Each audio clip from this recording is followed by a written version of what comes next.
تو حضور نے ایک مرتبہ پوچھا صحابہ سے اتدرون من المفلس، تم جانتے ہو مفلس کون ہوتا؟ صحابہ نے جواب دیا المفلس عندنا من لا درہم لہ ولا دینارا، حضور ہم اس شخص کو مفلس سمجھتے ہیں جس کے پاس درہم و دینار نہیں ہے۔ ہم کہیں گے روپیہ پیسہ نہیں ہے، فرمایا نہیں، میری امت کا مفلس وہ ہوگا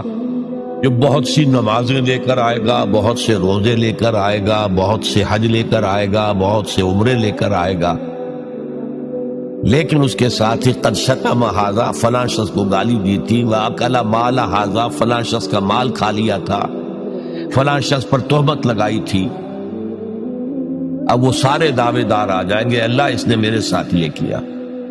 ٹھیک ہے بھائی اس کی نمازیں تم لے جاؤ، اور تو کچھ ہے نہیں، کوئی کرنسی تو ہے نہیں وہاں، نہ ڈالر ہے نہ یورو ہے، کچھ بھی نہیں،